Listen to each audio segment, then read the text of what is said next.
아멘. 그래도요. 네, 오늘은 마태복음 22장 34절에서 마지막 46절까지의 말씀입니다. 지난 시간에는 23절부터 33절까지의 말씀, 주로 사두개인들에 대해서 부활이 없다, 그런 사두개인들에 대해서 말씀을 하셨죠. 오늘날은 사두개인들이 실제로 존재하지는 않습니다. 부활이 없다 하는 그리스도인들은 아무도 없죠. 그러나 사두개인과 같은 신앙의 성격이 같다면은, 그러면은 그들은 부활을 믿지 아니하는 그와 같은 신앙과 다를 바가 없음을 이제 사두개인을 통해서 그림자로, 사두개인을 통해서 거울로 우리에게 말씀해 주시는 것이고, 그리고서는 이제 산자의 하나님이다, 그것을 이제 말씀을 하셨죠. 산자에게 과연 뭐냐? 육으로 사는 자냐? 그것을 말씀하는 게 아니라 영으로 이제 산자, 즉 하나님의 시각에서 산자가 누구냐를 갖다가 우리가 잘 이제 유념해서 이제 깨달아야 될 것을 말씀을 하고 계시는 것이죠. 그러고서는 이제 34절로 이어지는 겁니다. 예수께서 사두개인들로 대답할 수 없게 하셨다함을 바리새인들이 듣고 물었는데, 바리새인과 사두개인은 당시 유대인들의 이제 큰 두 종교적인 이제 뭐랄까, 오늘날로 말하면 이제 교단과 같은, 연합체와 같은, 이제 그와 같은 연합체가 아니라 이제 영적인 흐름을 이제 바리새인들과 사두개인들이 이제 주장을 하고 있었는데, 서로 상당히 그 대립을 하고 있던 상태였어요. 그러니까 이제 바리새인들이 이제 그것을 딱 들은 거예요. 사두개인들이 주님에게 갔다가 말 한마디 대꾸도 못하고 그냥 그대로 다 이제 녹다운 된 거죠. 이제 그 얘기를 딱 들으니까 이제 아주 기뻐가지고 자기들이 이제 주님께로 쫙 온 겁니다. 오면서 이제 율법사도 하나를 데리고 왔어요. 율법사라는 것은 35절, 그 중에 한 율법사가 예수를 시험하였는데, 율법사라는 것은 아주 율법만 연구를 하는 거예요. 전문적으로 하나님의 말씀을 이제 모세오경과 선지서들, 말라기서까지 당시에 이제 성경으로 유대인들이 가지고 있었으니까, 창세기로부터 말라기서까지 하나님의 말씀을 아주 구석구석 낱낱이 살피고 또 살피고 해가지고 하나님의 율법을 아주 통달한 자들인 겁니다. 아주 그냥 구석구석 연구하고 율법만 연구하면서 이제 사는 사람들. 이게 율법에 대해서 어때? 박사예요. 뭐 하나님의 말씀을 그냥 달달달달 외울 뿐 아니라 모든 율법에 대해서 통달했다라고 자타가 인정하는 자들이 율법사들이에요. 아주 전문적인 기관에서 교육도 받고, 그리고서는 아주 그냥 그것만 가지고서 그냥 살고 있는 것이죠. 그리고서는 이제 바리새인들은 그 율법사들로부터 가르침을 받아가지고 이제 하나님의 말씀을 아주 철저히 지키는 자들이에요. 이렇게 바리새인이나 율법사들이나 이제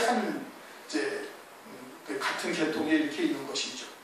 그렇게 율법에 대해서는 아주 그냥 전문적인 사람들인데, 그들이 예수님에게 왔어요. 예수님에게 와서 선생님의 율법 좀 오는 계명이 크니까 하고 묻는 겁니다. 그러니 예수님은 나사렛이라는 동네에서 목수라는, 요셉이라는 목수의 아들로서 일생을 살다가 30여 년을 살다가 어느 날 갑자기 세례 요한으로부터 세례를 받고서는 그리고서는 하나님의 말씀을 선포하기도 하고 때로는 어떤 이적을 보이기도 하고 그러면서 하나님의 말씀을 갖다가 전하고 있다는 말씀에, 그러니까 이제 율법사들이 생각하기에는 예수님은 어떤 율법에 대한 전문적인 지식을 가지신 분도 아니고 학식을 배운 것도 아니고 소위 말하는 그냥 무지랭이에요. 하나님의 말씀에 대해서 무지랭이에요. 아무것도 모르는 거예요. 그런데 어느 날 갑자기 같은 기이한 일이 벌어져가지고 하나님의 말씀도 하고 이적도 행하고 그런다 이거예요. 그러니까 이제 그러한 예수님이 사두개인들을 꼼짝 못하게 하신 거예요. 그래가지고 이제 율법사들을 데리고 와가지고 하나님의 말씀에 대해서 지금 묻고 있는 거예요. 하나님의 말씀에 대해서. 그러니 율법사가 생각하기에 예수님은 하나님의 말씀을 안다 해도 이거는 아주 하잘것없다. 아주 그냥 저 밑바닥에 있는 이 정도로 바라보면서 이제 자기들이 이제 예수님을 이제 하나님의 말씀을 가지고 꼼짝 못하게 만들려고 이제 율법사와 바리새인들이 딱 이제 온 거예요.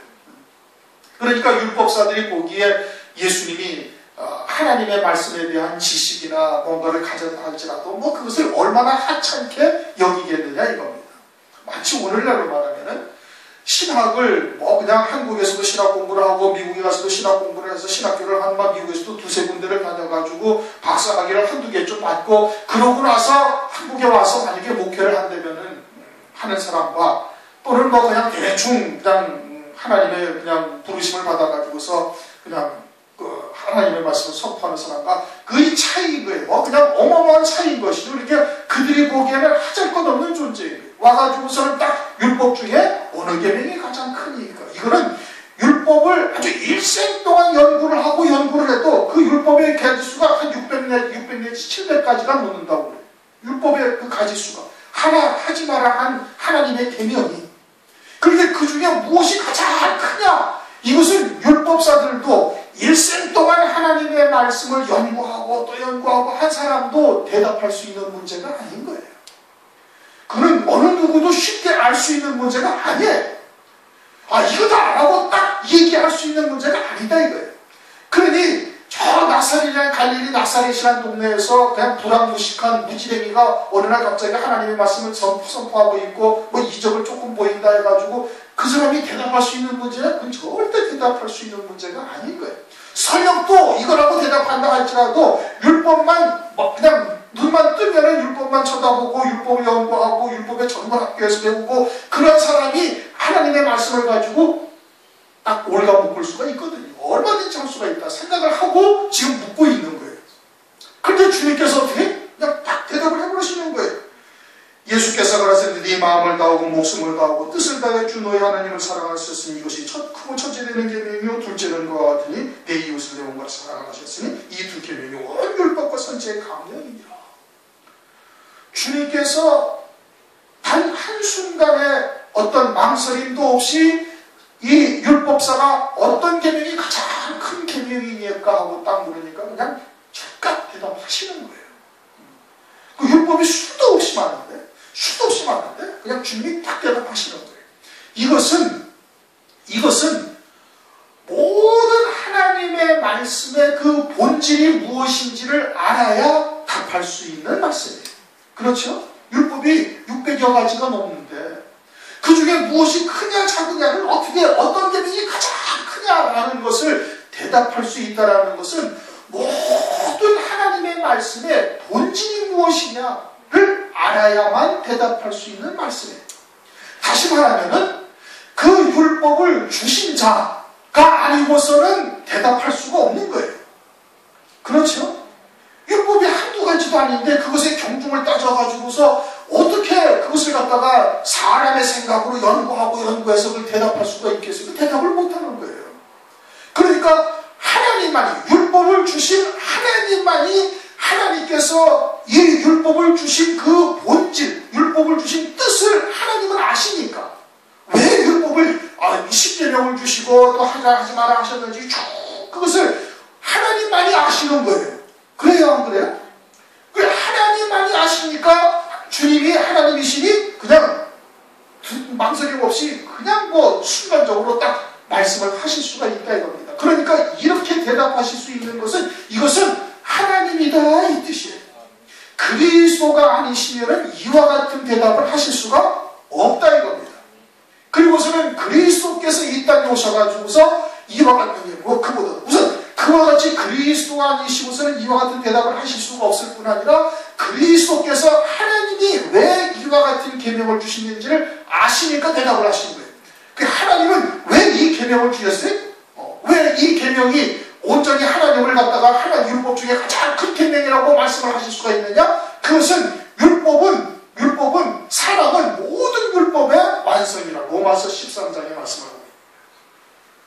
로마서 13장 10절 사랑은 율법의 완성이다 그렇게 말씀하고 있는 거예요. 그러니 율법의 본질이 뭐예요? 사랑인 거예요. 율법의 본질은 사랑이에요. 또한 요한일서 5장 8절에도 하나님은 사랑이시니라. 하나님의 본질, 하나님의 성품의 본질이 뭐예요? 사랑이에요. 근데 그 사랑이라는 것이 사람들의 사랑, 인간적인 사랑, 이 세상에서의 사랑이 아니라 하나님의 사랑이기 때문에 문제인 거예요. 하나님의 사랑으로 사랑을 해야 그것이 온전히 하나님을 사랑하는 것이고 네 이웃을 네 몸과 같이 사랑하는 것이 되는 거예요.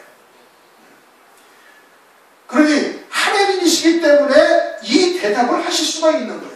그러면서 레위기 19장 18절 말씀을 비슷한 말씀, 그리고 신명기 6장 5절 비슷한 말씀을 하셨는데 이 말씀이 신명기 6장 5절을 그대로 하신 말씀이 아니에요.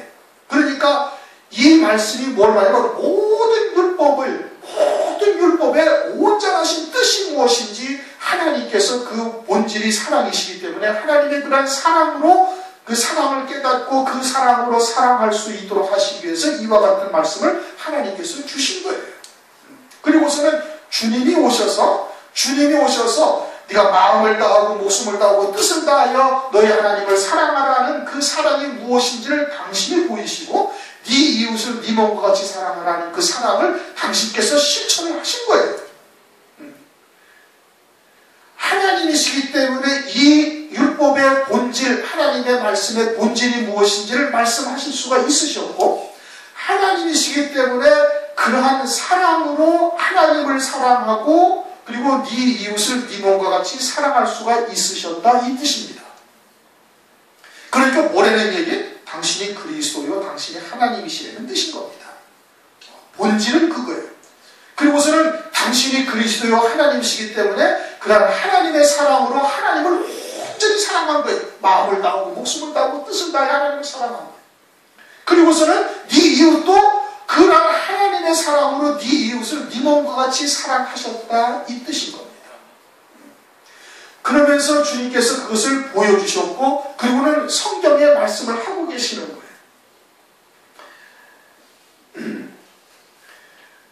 주님께서 그 사랑을 어떻게 나타내 보이셨는가? 그건 성경에서 뭐라고 말씀하고 있는 거니? 요한일서 5장 3절을 보면 하나님을 사랑하는 것은 이것이니 우리가 그의 계명을 지키는 것이라. 하나님의 계명을 온전히 지키는 것이면 그는 하나님을 온전히 사랑하는 것이 된다 하시면서 주님께서 빌립보서 2장에 당신은 하나님의 본체시나 그런 하나님의 본체시나 하나님과 같이 취하는 것을 받을 동등되게 취한 것을 여기지 아니하시고 빌립보서 2장 6절이야 그렇게 말씀하고 있죠. 그는 근본 하나님의 본체시나 하나님과 동등됨을 취할 것을 여기지 아니하시고 오히려 자기를 비어 종의 형체를 가져 사람들과 같이 되었고 사람의 모양으로 나타나시며 자기를 낮추시고 죽기까지 복종하셨으니 곧 십자가에 죽으시리라. 하나님의 계명을 지키는 것이 하나님을 사랑하는 것이라 말씀하시고 그리고 당신께서 하나님을 온전히 사랑하는 것이 무엇인지를 당신께서 십자가에서 죽임당하신 것 말씀에 순종하여 십자가에서 죽으심으로 그 하나님을 온전히 사랑하는 것이 무엇인지를 딱 보여주신 거예요. 당신이 보내는 거예요? 그리스도다 이 뜻인 겁니다. 그리고서는 마음을 다하고 목숨을 다하고 뜻을 다한다는 것이 무엇인지를 이제 성경을 통해서 설명을 하고 계시는 거예요. 마음을 다한다는 게 뭔가? 온전한 마음으로 하나님을 사랑한다는 게 뭔가? 그냥 내가 전격적으로 사랑한다는 게 뭔가? 그것을 주석을 보면은 주석에는 그걸 뭐라고 써놨는 거니? 전인격적으로 하나님을 사랑하는 것이다 이겁니다. 마음을 다하고 목숨을 다하고 뜻을 다한다는 것이 뭐라고 써놓은 거니? 전인격적으로 하나님을 사랑하는 것이어야 된다. 전인격적으로 사랑하는 게 뭐예요 이게? 이건 완전히 그냥 말장난하는 거예요. 전인격적으로 사랑한다. 그것은 그냥 언어의 유희를 쫓아서 지식의 유희를 쫓아서 그냥 언어를 말을 가지고 장난하고 앉아있는 그냥 그건 논문 쓰기 좋아하는 사람들 그냥 학술적인 어떤 그런 것을 갖다가 찾는 사람들이 하는 소리예요. 그게 뭔지 설명하려면 설명도 잘 못해. 그냥 전인격적으로 하나님을 사랑하는 거예요. 그것은 성경에서 말씀을 하고 있어요. 신명기서 6장을 보시면 이 말씀이 신명기 6장에서 비롯된 말씀이거든요. 신명기 6장을 보면 그 말씀에 이게 지금 마음을 다하고 사랑한다는 게 뭔지를 설명을 하고 계십니다. 신명기 6장 5절, 6절, 7절까지만 우리가 읽겠습니다. 신명기 6장 5절 너는 마음을 다하고 성품을 다하고 힘을 다하여 내 하나님 여호와를 사랑하라. 오늘날 내가 네게 명하는 이 말씀을 너는 마음에 새기고 내 자녀에게 부지런히 가르치며 집에 앉았을 때든지 길에 행할 때든지 누웠을 때든지 일어날 때든지 이 말씀을 강론할 것이며 신명기 11장에 가서는 그 말씀을 또 뭐라고 그러는가 하니 신명기 11장 20절 내 집 문설주와 바깥문에 기록하라. 하나님의 말씀. 그렇게 해서 어떻게 하라고요? 마음에 새기라 이겁니다. 마음에 새기랍니다. 신명기 6장 5절 6절 너는 내가 네게 명하는 이 말씀을 너의 마음에 새기라. 마음에 새기기 위해서 그냥 앉아서도 강론하고 일어서서도 강론하고 너희 집 기둥이나 너희 집 문설주나 너희 집 문짝에도 다 하나님의 말씀을 새기고 심지어는 하나님의 말씀을 기록해가지고 너희들 옷술에다가 달고 다니고 이마에다 붙이고 다니고 그렇게 말씀하셨어요. 그 왜 붙이고 다니고 강론하고 기둥과 문짝에다가 새기라는 건 너희 마음판에 완전히 말씀이 새겨지게 하기 위해서 그러라는 거예요. 그런 마음을 다한다는 게 뭘 말하는 거예요? 하나님의 말씀이 우리의 마음에 새겨져서 내 생각이나 내 의지나 이런 것을 다 내려놓고 그리스도인의 기본이 뭐예요? 그리스도 이름으로 세례받은 거예요. 그렇죠? 그럼 그리스도의 이름으로 세례를 받았다는 것은 우리 옛사람이 예수와 함께 죽었다는 얘기고 이제는 하나님의 말씀을 믿는 믿음으로만 사는 존재로서 살아가겠다고 고백하고 다짐하며 살아가는 거예요. 그게 그리스도인의 기본이에요. 그러면 그리스도의 말씀이 그렇게 되어지면 하나님께서 어떻게 하나님의 말씀을 히브리서 8장 10절 너희 마음에 내 법을 새긴다는 거예요. 마음과 생각에다 하나님의 말씀을 성령께서 새겨놓으신다는 게 그날 이후에 주님께서 십자가에서 지시고 죽임 당하시고 그리고는 그 그리스도를 구주로 믿는 자에게 성령이 임하셔서 내 법을 너희 마음에 새기고 너희 생각에다 하나님께서 두신다는 얘기죠. 그래서 내 생각대로 세상을 바라보고 하나님의 나라를 생각하는 것이 아니라 이제는 하나님의 말씀이 내 마음에 자리해가지고 이제는 그 말씀처럼 생각하고 말씀대로 세상을 바라보고 말씀대로 하나님의 나라를 소망하며 살아가는 자가 되는 거예요. 그것이 마음을 다한 거다. 그래서 너희는 그리스도 예수의 마음을 품어라. 빌립보서 2장 5절에 그렇게 말씀. 그럼 그리스도 예수의 마음은 뭐예요? 주님은 말씀이 육신을 입고 오신 분이에요. 말씀이 육신을 입고 오셨으니까 말씀대로만 생각하는 거예요. 말씀대로만 순종하는 거예요. 그러니 하나님의 말씀을 믿는 믿음으로만 사는 자가 되어지면 마음을 다한 거예요. 이게 내 뜻이나 내 생각대로 생각하는 것이 아니라 고린도후서 10장 5절 말씀처럼 모든 이론을 파하고 하나님을 아는 대적하게 높아진 것을 다 파하고 모든 생각을 사로잡아서 그리스도 앞에 딱 복종케 하니 그것이 마음을 다한 거다. 내 생각이나 내 주장이나 내 의지나 이런 것을 다 내려버리고 하나님의 말씀으로만 딱 사는 자가 되어지면 그 마음을 다하고 목숨을 다한 것은 주님의 하나님의 말씀에 순종하여 당신의 목숨을 버리기까지 한 거예요. 오늘날 그리스도 안에서 우리가 온전한 영적인 예배는 뭐예요? 산제사, 산제물이 되는 거예요. 예수와 함께 완전히 내 정과 욕심을 십자가에 못 박고 하나님의 말씀을 믿는 믿음으로만 사는 자가 되어지면 이미 산제물이 되어진 것이고 산제물이 되어져야 환난 날에 주님 앞에 온전한 제물로서 드려질 수가 있는 것이죠. 그 목숨을 다하는 거예요. 뜻을 다하는 것은 그것도 마찬가지로 주님이 우리에게 보여주신 거예요. 요한복음 6장 38절 나는 내 뜻을 행하려 온 것이 아니라 내 아버 나를 보내신 이의 뜻을 행하려 왔노라. 그러니까 그러한 주님의 뜻을 쫓아서 우리도 내 뜻을 쫓아서 사는 것이 아니라 아버지의 뜻이 무엇인지를 깨달았잖아요. 말씀을 우리 신비에 새겨놓으시니까 아버지의 뜻이 무엇인지를 아는 거예요.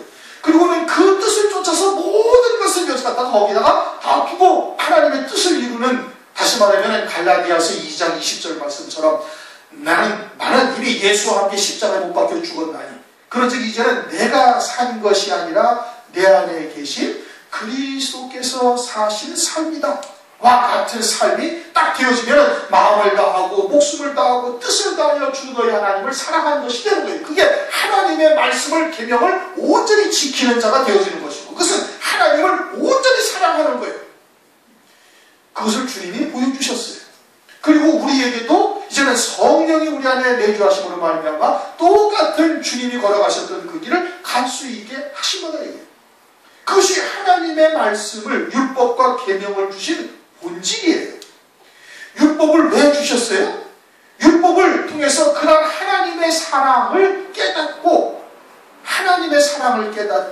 그러한 하나님의 사랑으로 사랑을 할 수 있게 하시기 위해서 율법을 주신 거예요.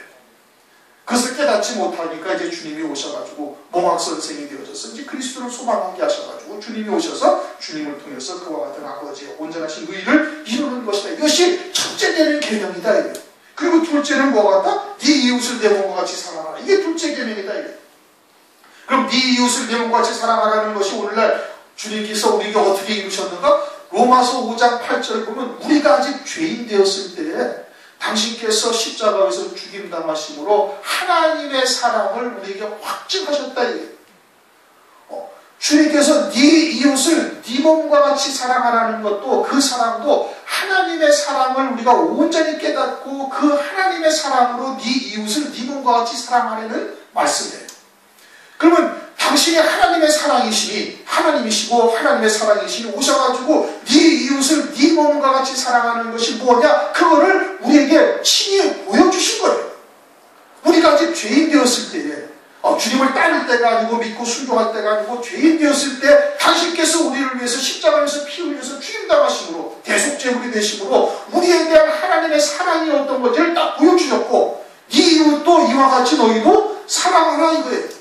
그러면 주님께서 십자가 위에서 죽임당하시면서 당신을 창으로 찌르고 당신을 갖다가 십자가 위에 못 박은 로마 군병들이나 유대인들을 바라보시면서 저들의 죄를 저들이 지금 사하여달라고 저들이 지금 무엇을 하는지 알지 못하나이다. 그렇게 지금 주님께서 말씀하셨거든요. 그러니까 하나님의 온전하신 사랑으로 그 이웃을 사랑하신 것이고 우리도 또한 그와 같이 주님을 또는 이웃을 사랑하는 자 되어져야 할 것을 말씀을 하고 계시는 거예요.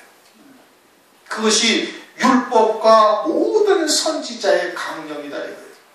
그거는 하나님만이 아시지 모르는 거예요. 사람들이 아무리 연구하고 율법을 연구하고 율법을 갖다가 율법의 박사가 됐다 할지라도 그것을 알 수가 없다 이겁니다. 없는 거예요. 그 없는 이유가 유대인들은 지금 하나님의 말씀을 가지고 있지만 예수님을 그리스도를 인정을 해요 못해요? 인정하지 못하고 있거든요. 그냥 나사렛이란 동네에서 목수인 요셉의 아들로서만 지금 바라보고 있는 거예요. 좀 특별한 이적이 나타나기도 하고 하나님의 말씀이 뭔가 좀 다른 것을 선포하기도 하지만 그리스도를 영접하고 있지 아니한 거예요. 그들은 그렇다고 하나님의 말씀이 없나요? 하나님의 말씀을 가지고 있다 이겁니다. 그런데도 지금 하나님의 말씀, 율법과 계명을 주신 하나님의 온전하신 뜻이 무엇인지를 모르고 있는 거예요. 그러니까 그리스도도 모를 것이고 모르고 자기들이 생각하고 있던 것과는 전혀 다른 하나님의 말씀, 하나님의 뜻을 지금 드러내신 거예요. 그것이 첫째 되는 계명이요, 둘째 되는 계명이요. 이것이 온 율법과 선지자의 강령이다. 그러면 이 말씀을 통해서 지금 뭘 깨달아야 되는 거예요, 이들이? 이분이 정말 하나님이시구나 하는 것을 알아야 되는 거예요.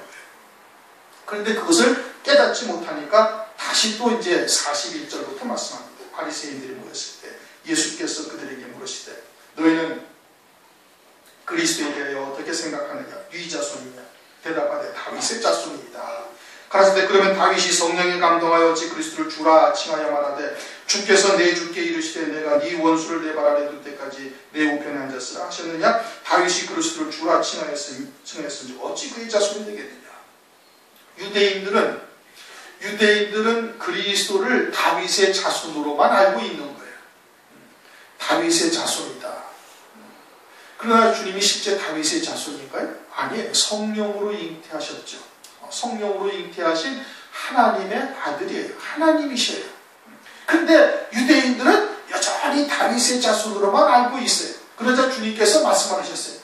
그러면은 다윗이 시편에 고백하기를, 이 시편 110편 1절 말씀인데 시편에 고백하기를 주께서 내 주께 이르시되, 이 말씀이 어디에 있냐면 시편 110편 1절 여호와 앞에서 내 주에게 말씀하시기를. 그러니까 앞에 주께서 내 주께라는 앞에 주는 누구를 말하는 거예요? 하나님 아버지를 말하는 거예요. 그리고 내 주라는 것은 다윗의 자손으로 오실 그리스도를 말씀하고 있는 거예요. 그러면 다윗의 자손이라고 너희가 지금 말했는데, 근데 다윗이 성령에 감동하여 고백하기를 나의 주님이라고 그러셨다 이거예요. 당신의 자기의 자손으로 올 자를 내 주라고 고백해요. 그럼 어떻게 다윗의 자손이 될 수가 있느냐? 라고 지금 물으시는 거예요. 그러니까 유대인들이 한 말도 대답을 하지 못했다. 지금 그렇게 말씀하고 있는 겁니다. 그러니 이 말씀을 지금 유대인들이 깨닫고 있어요? 못 깨닫고 있어요? 못 깨닫고 있는 거예요. 왜 다윗이 여호와께서 내 주께 이르시되 네 원수를 네 발 아래 둘 때까지 내 우편에 앉았으라 하셨는지, 이 말씀이 무엇을 의미하는지를 깨닫지를 못하고 있는 거예요. 그러니까 그리스도를 그냥 단순히 다윗의 자손이요 사람, 인간인 예수로만 지금 보고 있다 이겁니다. 그러니 주님께서 이와 같은 질문을 하시는 것은 뭘 말하는 거예요? 주님이 곧 그러한 하나님의 말씀을 선지자들을 통해서 주신 하나님이시기 때문에 그 말씀의 본질이 무엇인지를 주님이 아시고 있는 거예요. 그러니까 다윗도 어떻게 성령에 감동하여 말한 거예요. 다윗이 사람의 지식으로 말한 게 아니라 성령에 감동하여 성령께서 말하게 하심을 따라 주께서 여호와께서 내 주께 이르시되 라고 당신의 자손으로 오실 분이 그분이 그리스도다 이거예요. 내 자식이 아니라 내 혈육이 아니라 그 인간이 아니라 그분이 하나님의 아들 그리스도다라고 성령으로 다윗도 고백을 했다 이겁니다. 그러니 그러한 말씀을 지금 증거하시는 주님이 곧 누구라는 얘기? 그리스도요 하나님이시라는 뜻이에요. 그런데 유대인들은 여전히 다윗의 자손, 혈통적인 다윗의 자손으로 알고 있는 것을 말하고 있는 겁니다. 그러면 성경에서, 구약 성경에서 그것을 말씀하고 있지 않냐? 다른 곳에서도 얼마든지 말하고 있는 거예요. 이사야서 11장 1절 이새의 뿌리에서 또 한 가지가 나온다 이거예요. 이새의 뿌리라는 것은 뭐예요? 다윗의 아비인 이새의 그 근원에서부터 한 가지가 나온다니, 그 근원이 언제부터 있었다니? 그 이전부터 있었던 분이다. 다시 말하면 하나님이다. 에레미야서에도 또 말씀을 하고 있어요. 에레미야서 30장 9절 내가 너희를 위하여 일으킬 너희 왕 다윗을 섬기리라. 에레미야를 통해서 너희 왕 다윗을 섬기리라 하고 말씀하셨는데, 그러면 다윗이 살아서 나온다는 얘기. 에레미야는 다윗으로부터 한참 뒷사람이거든요. 유대 말기에 다윗은 이스라엘이라는 나라를 세운 초창기에 사울 다음에 다윗이었었고, 그 다음에 솔로몬으로 르호보암으로 쭉 해서 유대 말기에 이제 에레미야가 선지자가 등장을 해가지고 바벨론의 포로가 될 것을 말씀하고 있거든요. 그러면 다윗으로부터 한참 뒤에 에레미야가 지금 다윗 왕을 섬기라는 것이 다윗의 자손을 의미하는데, 그 다윗의 자손이라는 분이 결국은 그리스도라는 것을 말하고 있는 것이죠. 이새의 뿌리에서 한 줄기, 한 싹이 나온다는 것도 역시 마찬가지로 그 근본이 하나님이시라는 뜻을 지금 말씀하고 있는 거예요. 성경에서 그렇게 여러 군데에서 말씀하고 있는데, 이 유대인들은 그냥 인간인 예수, 나사렛 예수밖에 깨닫지 못하고 있다. 그러니 이와 같은 말씀을 하시는 주님은 당신이 뭐라는 얘기? 하나님이시라는 얘기요, 다윗 이새의 뿌리에서부터 오신 그분이라는 것을 지금 유대인들한테 말하고 있는 거예요. 그런데 유대인들이 알아들어요? 못 알아들어요? 못 알아듣는 거예요. 심지어는 요한복음 8장 58절 진실로 진실로 너희에게 이르노니 아브라함이 나기 전부터 내가 있었느니라. 주님께서 아예 대놓고 말씀을 하셨어요. 그러니까 유대인들이 어떻게? 유대인들이 돌을 들어가지고 주님을 때리려고 그러는 거예요. 돌로 쳐 죽이려고 그랬던 거예요. 그리고 유대인들은 지금 다 주님께서 이와 같이 당신께서 그리스도이심을 이렇게 나타내고 있는데, 그런데 그냥 인간 예수, 나사렛 예수로만 지금 보고 있음을 지금 말씀하고 있는 거예요. 이 말씀은 당신이 하나님이 아니고서는 이것을 말씀하실 수가 없는 내용인 것을 지금 주님께서 그들에게 말씀을 하고 계시는 거예요. 그것은 당신께서 그리스도라는 것을 유대인들에게, 지금 바리새인들에게 나타내고 계시고 있는데, 그들은 전혀 이것을 깨닫지를 못하고 있다 이겁니다. 그러면 오늘날 이와 같이 하나님의 말씀, 그리스도는 영생의 말씀이, 영원하신 하나님의 말씀이 육신을 입고 오신 분이거든요. 육신을 입고 오신 그리스도를 오늘날 바리새적 신앙은 그와 같은 신앙을 영생의 말씀으로 보는 것이 아니라 그저 인간 예수로 보듯이 사람들의 말과 비슷한 말로 하나님의 말씀을 혼잡되이 섞어버리는 거예요. 오늘날 그것이 어떻게 나타나요? 예전에는 오늘날 다 예수님을 그리스도로 고백을 하고 있죠. 마치 사두개인들도 오늘날 부활이 없다고 하는 신앙이 없어요. 교회가 다 부활을 다 믿어요.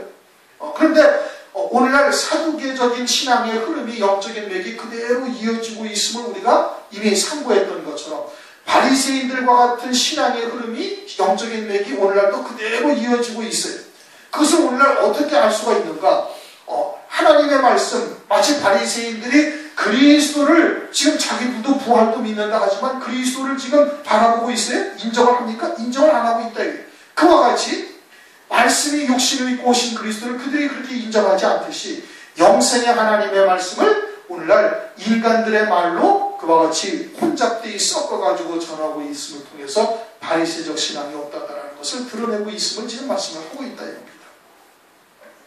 그래서 이제 생활교훈과 같은 말씀으로 변질된 거죠. 뭐 철학이라든지 또는 세상의 유명한 현자들의 말로 썩는다든지 기타 등등 이러면서 하나님의 말씀을 아주 혼잡되이 변질시키고 있는 거예요. 그냥 생활교훈으로 바꿔버리는 거예요. 그것이 바리새적 신앙인 것을 말씀을 하고 있고, 그것은 하나님의 말씀을 영생의 말씀으로 보는 것이 아니에요. 그리스도를 하나님의 아들 성자 하나님으로, 예수님을 그리스도로 보는 것이 아닌 것과 똑같다 이겁니다. 그러면서 44절, 주께서 내 주께 이르시되 네가 내 원수를 네 발 아래 둘 때까지 내 우편에 앉았으나, 이 말씀은 시편 110편 1절 말씀인데, 주님이 이제 그와 같이 하나님의 보좌 우편에 앉으셨죠. 멜기세덱의 반차를 쫓아 하나님의 나라에 들어가셔서 그 우편에 앉으시는 거예요. 이 히브리서 6장에 말씀하신 것처럼, 그럼 주님이 멜기세덱의 반차를 쫓았다라는 것은 곧 멜기세덱이라는 의미인 겁니다. 멜기세덱은 영원한 하나님의 제사장이라고 히브리서 7장에 딱 명시를 하셨어요. 그저 아브라함과 같은 족장 시대에 나타났던 그와 같은 족장 중에 하나, 기독교 백과사전에 나오는 어떤 그냥 족장, 부족의 부족장과 같은 인물이 아니라 하나님이시다 이거예요. 하나님이 현명하신 거예요. 그러니까 아브라함이 10의 1조를 멜기세덱에게 드린 겁니다. 만약에 그것이 아브라함과 같은 족장이요 어떤 큰 나라의 왕과 같은 사람이라면 아브라함은 절대 믿음의 조상이 될 수가 없어요. 아브라함의 한 모든 행위는 온전한 믿음 가운데 행한 거예요. 그러므로 멜기세덱은 곧 하나님이시라는데 11조는 하나님만이 받으시니까. 그래서 그것은 결국은 뭘 말하는 거예요? 우편에 앉았다는 것은 하나님이시요 멜기세덱이시라는 뜻이고, 네 원수를 네 발 아래 둘 때까지 내 우편에 앉았으라. 그럼 우편에 앉으셔서 뭐 하시는 거예요? 우리를 중보하고 계시는 거예요. 우리가 그냥 죄를 짓고도 뭉개고 그 잊어버리고 하는 것들을 주님께서 하나님 보좌 우편에서 계속 중보하심으로 은혜의 보좌 앞에 담대히 나올 수 있도록, 오늘도 이렇게 하나님의 보좌 앞에 나와서 하나님 아버지를 아버지로 부를 수 있게 은총을 베풀어 주신다 이겁니다. 그리고서는 보좌 우편에서 원수를 네 발 아래 둔다라는 이 원수라는 것이 무엇을 의미하느냐, 그때까지 하나님 보좌 우편에 앉아 계신다는 뜻이 뭘 말하는가. 원수는 누가 원수예요? 마귀도 물론 원수죠. 그러나 고린도전서 15장을 보면 제일 마지막에 멸망받는 원수는 사망이다. 고린도전서 15장 25절 보면은 저가 모든 원수를 그 발 아래 둘 때까지 불갑을 왕노릇 하시니 맨 나중에 멸망받을 원수는 사망이니라. 사망이 우리 마지막에 멸망받을 원수다 이겁니다. 그럼 사망이 언제 멸망받아요? 요한계시록 20장에 가면은 사망이 천년왕국이 지난 후에 백부제의 심판대 앞에 들어갈 때 그 사망이 불못에 딱 던져진다고 말씀을 하고 있어요. 계시록 20장 14절, 사망과 음부도 불못에 던지오니 이것은 둘째 사망 곧 불못이라. 사망과 음부가 지옥에 던져질 때까지 주님은 하나님 보좌 우편에 앉아 계시면서 우리를 위해서 중보하신다 이겁니다. 사망과 음부가 불못에 던진다라는 것은 그때까지 우리의 구원을 주님께서 이루어 가시는 거예요. 그때까지 우리의 구원을 주님의 은혜로 말미암아 이루어 가시는 역사에 주님께서 그때까지 계속해서 모든 하나님의 백성들의 구원이 다 끝날 때까지 주님의 은혜로 말미암아 구원받고 있음을 말씀하고 있는 겁니다. 사망과 음부가 불못에 던지어지는 때는 천년왕국과 천년왕국이 끝난 때예요. 오늘날 우리가 살고 있는 이 시대가 지나고 새하늘과 새 땅이 이루어지고, 새하늘과 새 땅이 이루어지고 주님께서 만왕양으로 1000년 동안 다스리고 난 다음에 그때서야 사망과 음부가 불못에 던지우게 되는 거예요. 사망과 음부가 불못에 던지운다는 것은 하나님의 모든 백성들의 모든 구원이 완전히 다 끝난 때를 말하는 거예요. 그러면 그때까지 주님이 하나님 보좌 우편에 앉아 계셔서 우리를 위해서 중보하시면서 우리에게 예비된 영광에 우리가 다 이르도록 우리를 이끌어 가시는 거예요. 열매 맺도록 우리를 이끌어 가시는 은혜를 우리에게 베풀고 계신다 이겁니다. 그러면서 모든 이제 사망과 구원이 다 끝나게 되어지면 사망과 음부를 불못에 던지우게 되어지는 역사가 이제 그때 있게 되어지는 것이죠. 그러니 우리가 구원받는 모든 구원의 은총은 하나님의 의로만 되는 것임을 이제 내 원수를 네 발 아래 둘 때까지 내 우편에 앉았으라 하시는 말씀을 통해서 우리가 알 수가 있는 겁니다. 다윗이 그리스도를 주라 칭하였은즉 어찌 그의 자손이 되겠느냐?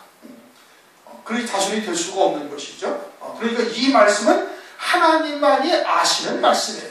그래서 다윗도 성령에 감동하여 주께서 내 주께 이르시되 라고 말씀을 하셨다 이겁니다. 그러면 당신께서 뭐라는 거예요? 하나님이시는 일. 그러니까 이렇게 두 번이나 열겁고 이렇게 바리새인들에게 당신께서 그리스도요 성자 하나님이신 것을 밝혀드렸음에도 불구하고 이들은 전혀 그것을 깨닫지를 못하고 있음을 지금 말씀을 하고 있습니다.